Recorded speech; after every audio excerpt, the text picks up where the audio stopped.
the NYPD and the fire department for doing a fabulous job last night dealing with the apparent attempted car bombing in Times Square. I want to thank so many of the city's leading elected officials who are going to be here today but couldn't because they're dealing with this situation. And I want to thank lots of our friends who are actually in Israel today celebrating the holiday of Lag BaOmer, but who send us many well wishes. You know, today is a special day, and it really has nothing to do with the fact that so many of you have come out to hear our finest and most powerful senator introduce me, United States Senator Chuck Schumer.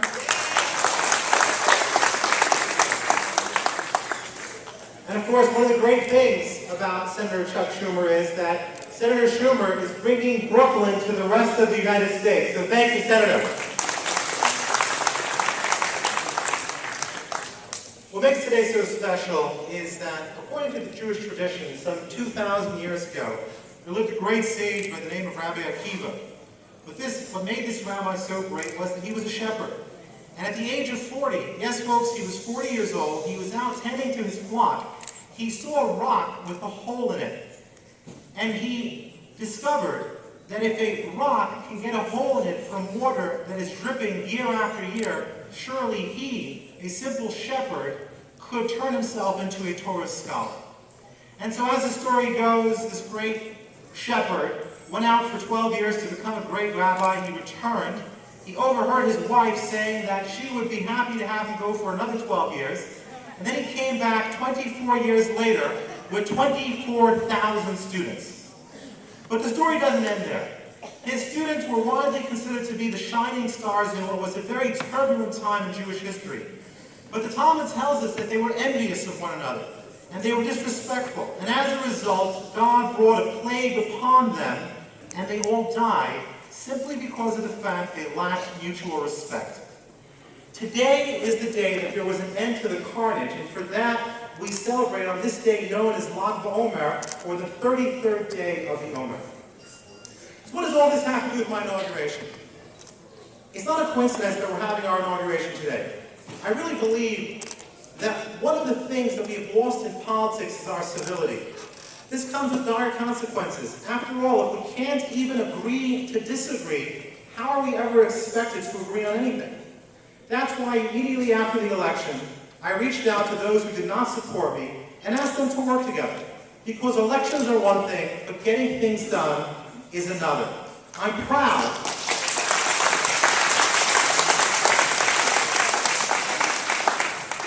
I'm so proud that so many of these people have joined me today, and I'm looking forward to working with all of them to make New York safer, more livable, and more affordable. And that's why I'm so proud of the fact that we want every single neighborhood in the community, because at the end of the day, it doesn't matter if you're a Chassid from Borough Park, a Sephardic Jew from Midwood, or an Italian Catholic from Bensonhurst. We all want the same things. We want quality education for our children. We want safe streets. We want jobs. And of course, we want less parking tickets.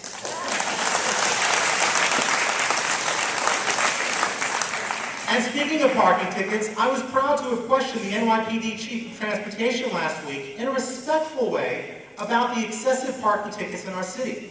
I love the NYPD, and they do a fantastic job, but even fantastic people can make mistakes. And quite frankly, even police officers have told me that the number of parking tickets in our community are excessive.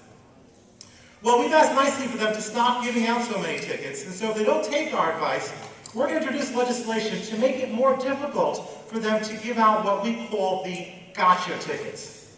Speaking of civility and mutual respect, one of my first responsibilities as city councilman was to make recommendations to the borough president on community board appointments. I'm so proud to announce that my recommendations look like this district. We've recommended Hasidim, Ashkenazim, Sephardim, Italian Catholics, Asian Americans, Russians. Why? Because a very simple reason. If we can't live together, we definitely can't work together.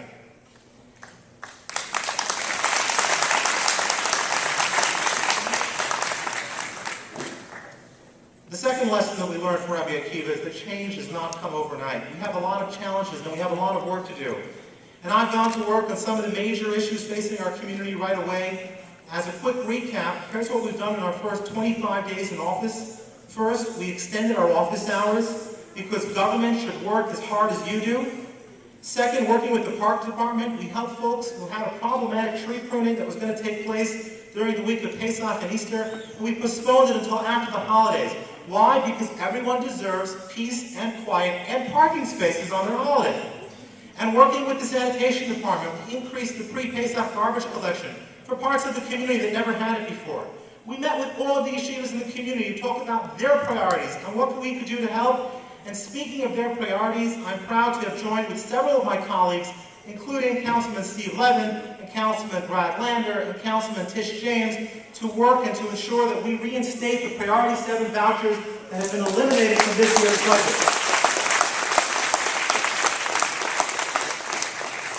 And we're also going to be working with our public advocate, Bill de Blasio, who led the fight last year, and this year will be helping us lead the fight from his role as a citywide elected official.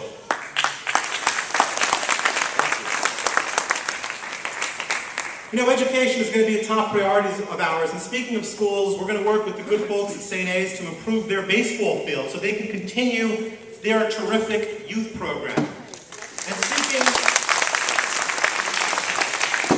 speaking of fields, I'm proud to say that I've spoken with the mayor's office to ensure that the funding that Councilman Felder secured for FDR High School will in fact come to them, and very soon they're going to be completing the field right behind here, and they're a few dollars short. We've committed to making up the difference in this year's budget so that FDR can have a wonderful, beautiful field.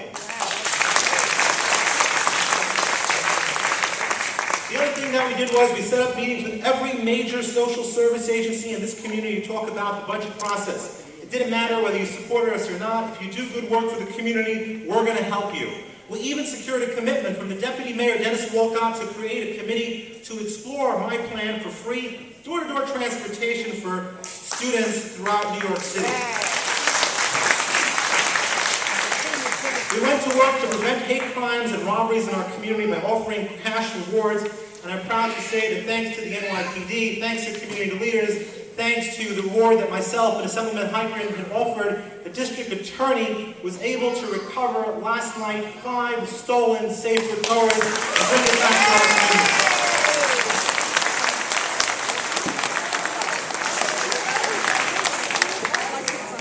Yeah, all that in 25 days. But you know what, folks? There's much more that needs to be done. There are larger projects that we need to do that will take time. We need to come up with a way to help the unemployed and those who are losing homes in our community. We need to take a serious look at housing in this community, and that means the overdevelopment that has taxed our community, as well as the need for more affordable, middle-class, and senior housing.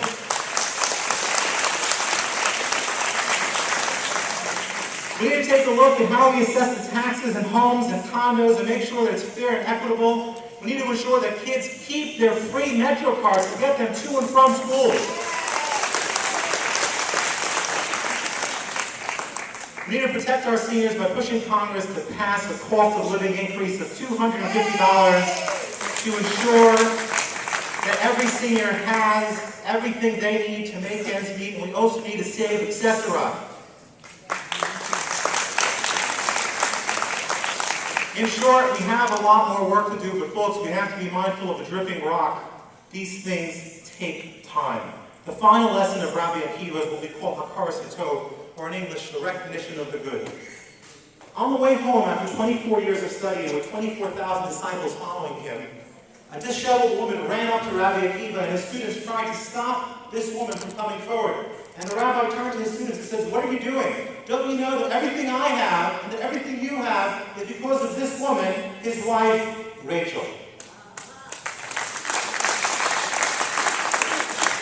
So too, everything I have is because of my incredible wife, Tina, and everything that I'm able to do for the community is because of her as well.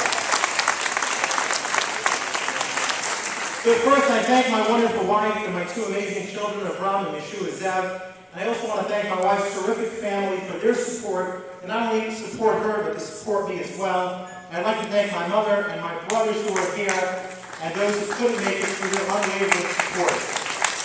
And